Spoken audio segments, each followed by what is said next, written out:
क्या आप भी चक्कर आने की वजह से परेशान हैं और आपको भी सारा दिन चक्कर आते रहते हैं, आपका सर घूमता रहता है, तो आपने परेशान बिल्कुल भी नहीं होना। ये वीडियो खास आपके लिए होने वाली है। तो एक छोटा सा नुस्खा बताने वाला हूँ कि ये चक्कर क्यों आते हैं और इसका इलाज क्या है। कुदरती इलाज है, देसी इलाज है, कोई भी साइड इफेक्ट नहीं है।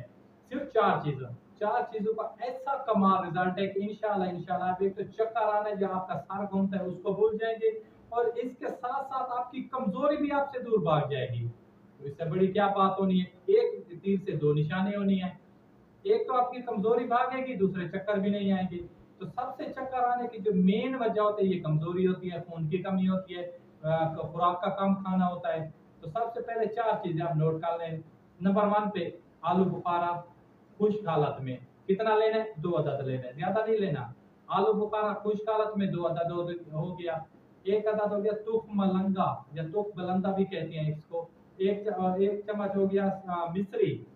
ये तीन चीजें हो गई। और नंबर चार पे हो गया सफेद जीरा, क्योंकि ये इसमें विटामिन सी काफी मिकदार में होता है। चार चीजें हो गई। इसको अब आए इस्तेमाल करने का तरीका।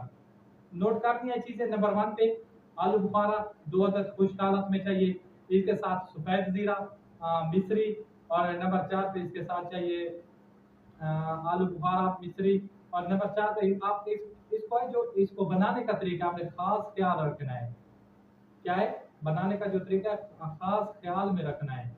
आलू बुखारा ये खुश्क हालत में आ गया, इसको पानी में भगो दें। सफेद जीरा हो गया, इसको पानी में भगो दें। मिश्री हो गई, इसको सफेद पानी में भगो दें। पानी कितना होना चाहिए, 1 जग पानी होना चाहिए।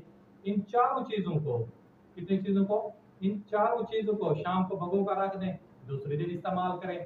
आप जो भी कोई मशरूबात इस्तेमाल करते हैं, जो भी मशरूबात इस्तेमाल करते हैं, इसी चीज में मिक्स करके ले ले, शिकंजी पीते हैं, कोई भी आलू इमली का जो होता है जूस होता है उसका होता है, या मिल्क शेक हो, जो भी होता है, इस पानी में ऐड कर पिए। इंशाल्लाह इंशाल्लाह एक तो आपकी कमजोरी भी भाग जाएगी, और दूसरा आपके जो सर में चक्कर आते हैं बिल्कुल खत्म हो जाएंगे, दूसरे दिन इसका रिजल्ट सामने आ जाएगा।